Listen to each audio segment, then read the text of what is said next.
Okay, quick aside here as a sort of precursor to what comes next. When you defeat Litos, you actually do get some stuff, so it's only Vio that doesn't give you more stuff. Kind of dumb to be honest, but yeah, she can turn stuff to stone, blah blah blah.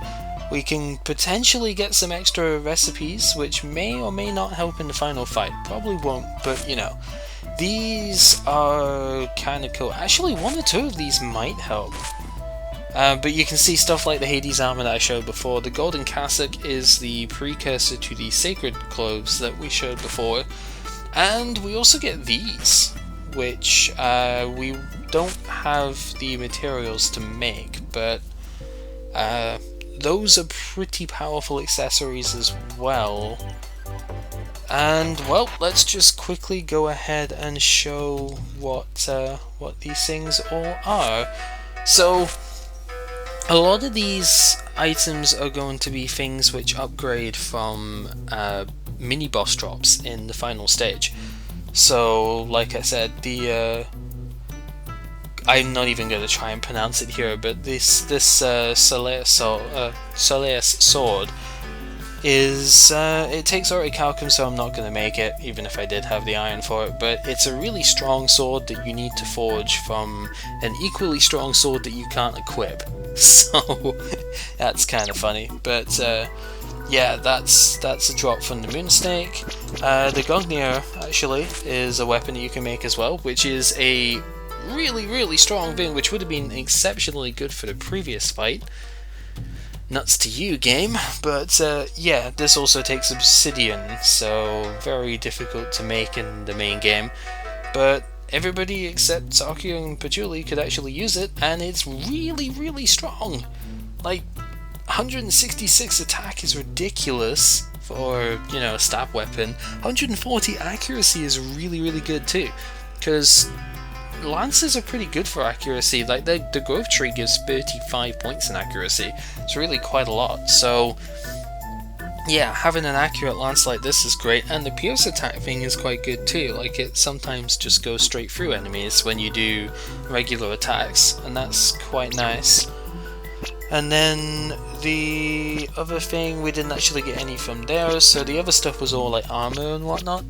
So let's go ahead and take a look at that real quick. Actually, we got this too. This is a ridiculous shield, but again, it takes obsidian, so unless you are going to go and farm that, and I wouldn't really recommend doing so at the moment, you're not really going to be able to make this just now, but if you could make it, this is a shield anyone can use, and it very greatly defends against everything. It's crazy to think about, really. This 2/3 of the time that you shield, you will have 200 extra physical defense and 192 magic defense. This is really good for blocking magic stuff. So, excellent item that you will be making post-game, but unlikely to be able to do it in the main game. So then we have Shenlong's robe over here, which needs the dragon robe that we saw before from the two-headed dragon, and it is not particularly impressive considering the stuff that it needs to make, but it does have 77 magic defense, which is ridiculous.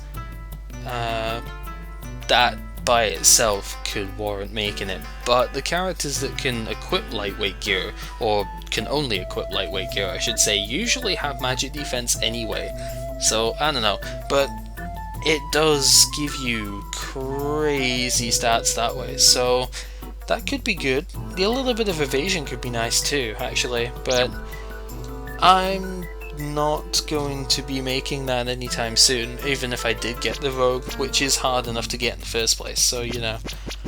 Then we have the Hades armor, which is the mid-tier thing before. It does take an adamantite, which is a little bit awkward perhaps, but you can use this if you have obsidian.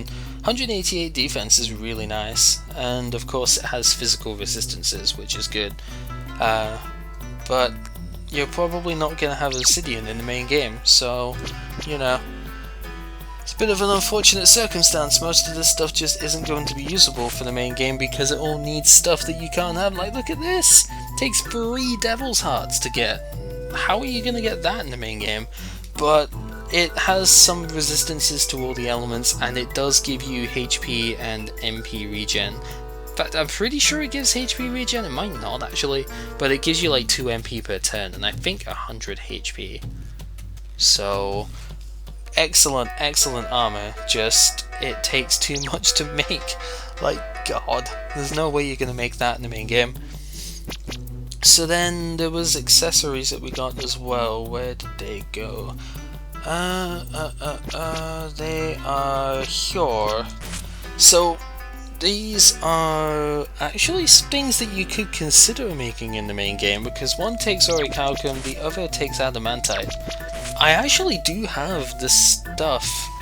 I don't have the gold, that would be the problem. I would need to go get gold, but I do actually have enough orichalcum and adamantite to make these, but I won't because that would be stupid, because you also need those to make tier 7 stuff, and I have not finished going through stage 21 yet, so I don't know if I'm going to get any legendary items for crafting, so yeah.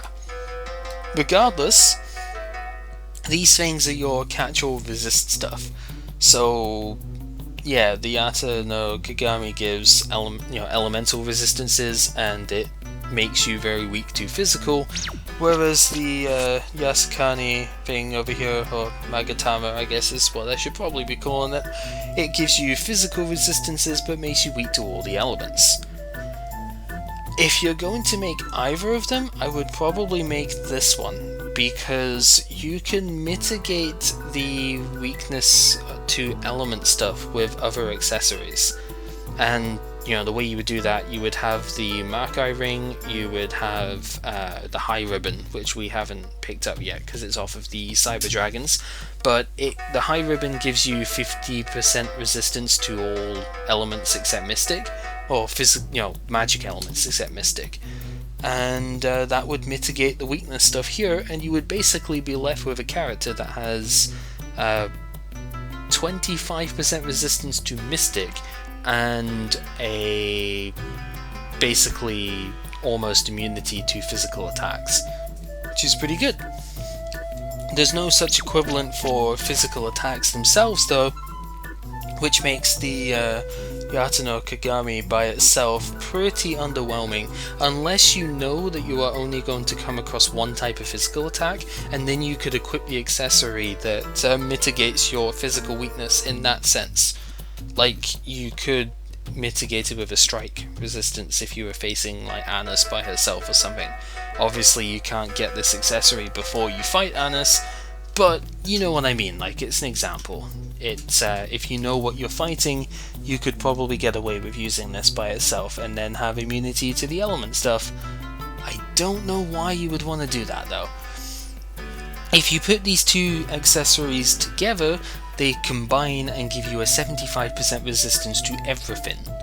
So that is a very good reason to get them, but again, post-game most likely, because the stuff is extremely difficult to come by, so unless you're going to grind for like years, you're probably not going to be able to make that in the main game. Also, whilst I'm here, I'm going to make the orichalcum because I can, and that is all this stuff. So, just a really quick aside, I don't know if this is going to be a short, like, intermediate 0.5 part or whatever, but I just wanted to show the stuff that we have, and yeah, if you don't do the final boss immediately, that's what you can get, so have fun with that.